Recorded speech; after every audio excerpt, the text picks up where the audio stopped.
Pakistan block politics پر نہیں، تمام دوست ممالک کے ساتھ متوازن تعلقات برقرار رکھنے پر یقین رکھتا ہے۔ Army chief general Syed Asim Munir کی امریکی تھنک ٹینک سے گفتگو، کہا کشمیر بین الاقوامی طور پر تسلیم شدہ تنازع ہے، کوئی بھی یک طرفہ اقدام کشمیریوں کی خواہشات کے خلاف نوعیت تبدیل نہیں کر سکتا۔ دہشت گردی کے خلاف جنگ میں پاکستان کے مثال خدمات اور قربانیاں ہیں، آخری دہشت گرد کے خاتمے تک جنگ جاری رہے گی۔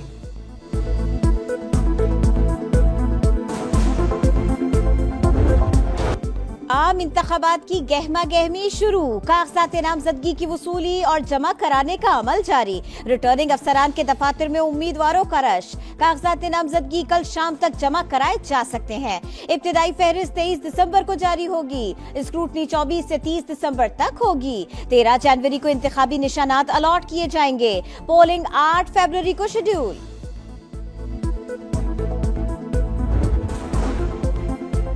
JUIFA کا کاغذات نامزدگی کی وصولی کے دن بڑھانے کا مطالبہ، چیف الیکشن کمشنر کو خط لکھ دیا۔ سینیٹر کامران مرتضیٰ بولے سیاسی جماعتوں نے ٹکٹ تقسیم کرنے ہیں، وقت بڑھانے سے بہتر امیدوار چننے میں آسانی ہوگی، جانچ پڑتال کے 3 دن کم کر کے کاغذات نامزدگی کی وصولی کے لیے 3 دن کا اضافہ کیا جائے۔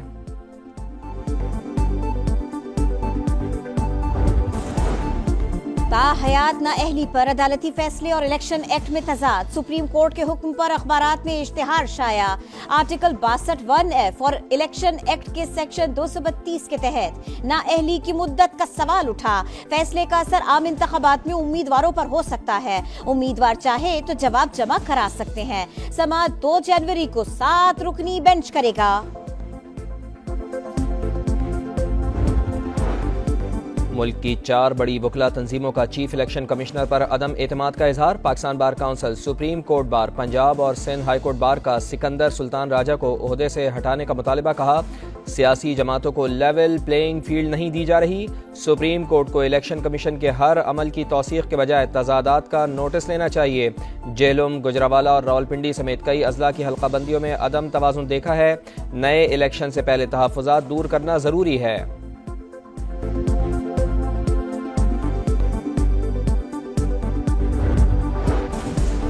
کے دباؤ یا بلیک میلنگ میں نہیں آئیں گے، الیکشن کمیشن کی چیف الیکشن کمشنر کے ضلع میں اضافی نشست دینے کی تردید، ترجمان کے مطابق سکندر سلطان راجہ کا آبائی حلقہ سرگودا ہے، وہاں کوئی اضافی نشست نہیں دی گئی۔ الیکشن کمیشن کا ضلع حافظ آباد سے متعلق 2 اور 5 رکنی بینچ کا حکم نامہ دوبارہ پبلک کرنے کا فیصلہ۔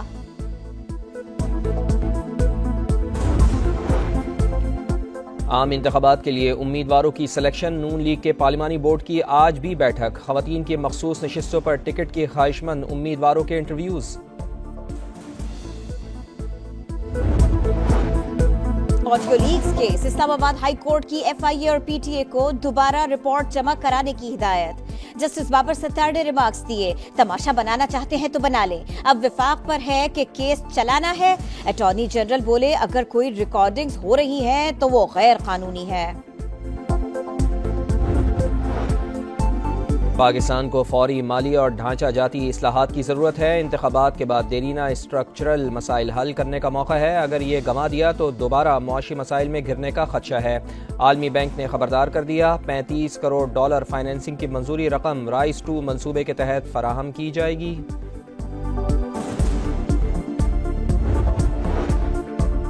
IMF ایگزیکٹو بورڈ اجلاس سے پہلے معیشت کے لیے اچھی خبر، پاکستان اور ایشیائی ترقیاتی بینک کے درمیان $1 ارب 20 کروڑ قرض معاہدوں پر دستخط، budget financing, domestic resource mobilization اور خواتین کو مالی طور پر خود مختار بنانے سمیت 6 مختلف منصوبے شامل۔ فیض آباد دھرنا، تحقیقاتی کمیشن کا لیفٹیننٹ جنرل ریٹائرڈ فیض حمید کو بلانے کا فیصلہ، سابق IG اسلام آباد خالد خٹک کی بھی طلبی کا امکان، IB افسر ساجد کیانی کا بیان ریکارڈ، تحریک لبیک کے خلاف آپریشن میں بیرونی مداخلت کی تردید۔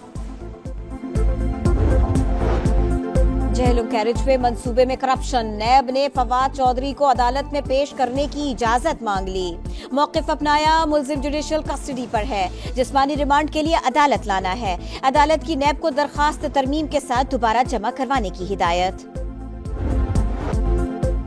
اسرائیلی سفاکیت اور جاریت جاری، شمالی، جنوبی اور وسطی غزہ پر رات بھر بمباری، جبالیہ کیمپ، دیر البلا اور خان یونس کو نشانہ بنایا، مزید 100 فلسطینی شہید، صہیونی فوج کا اسپتالوں پر دھاوا، الاہلی اسپتال سے طبی عملہ اور مریض گرفتار کر لیے، القسام بریگیڈ کا بھرپور جواب، خان یونس میں اسرائیلی ٹینک تباہ کر دیے۔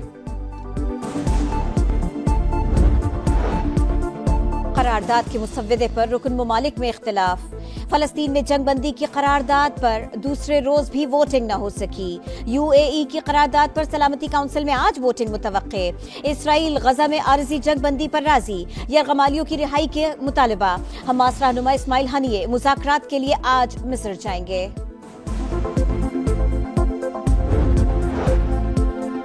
کراچی والے ہو جائیں ہوشیار، ایک بار پھر بجلی گرنے کو تیار، فی یونٹ ₹1.72 مہنگی کرنے کی درخواست پر حتمی فیصلہ نیپرا کرے گی کہ الیکٹرک نے اضافہ گزشتہ مالی سال کی دوسری اور تیسری سہ ماہی ایڈجسٹمنٹ کی مد میں مانگا ہے۔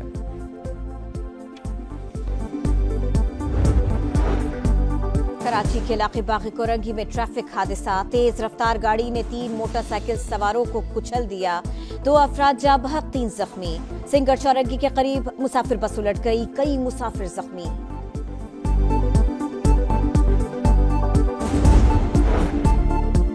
کراچی کی شارع فیصل پر 13 منزلہ عمارت میں آتش زدگی، ریسکیو ٹیموں نے 11 گھنٹے کی محنت کے بعد قابو پایا۔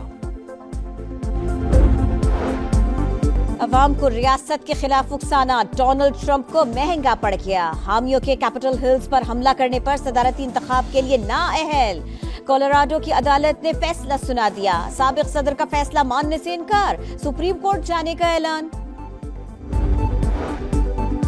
صبح کے اوقات میں پنجاب کے مختلف علاقوں میں شدید دھند کا راج رہا، موٹر وے کے کئی سیکشن ٹریفک کے لیے بند رہے، لاہور میں فضائی آلودگی برقرار، آلودہ ترین شہروں کی فہرست میں پہلے نمبر پر آ گیا، بالائی علاقوں میں غضب کی سردی، اسکردو میں پارہ -8 ڈگری تک گر گیا، ستور میں -6، کالام اور گوپس میں -5 ڈگری رہا، گلگت اور قلات میں -4 degree record.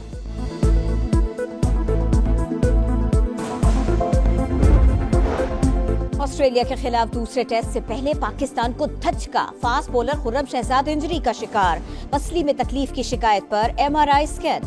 Medical panel reports کے بعد فیصلہ کرے گا۔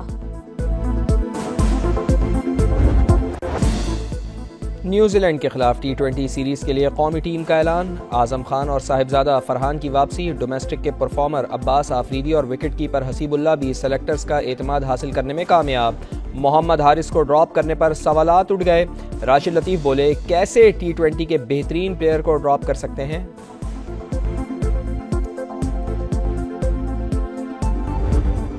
ورلڈ چیمپئن انگلینڈ نے T20 کرکٹ میں تاریخ رقم کر دی، ویسٹ انڈیز کے خلاف 267 رنز کا ریکارڈ بنا لیا، فل سالٹ کی لگاتار دوسری سینچری، میچ میں ریکارڈ 33 چھکے لگے۔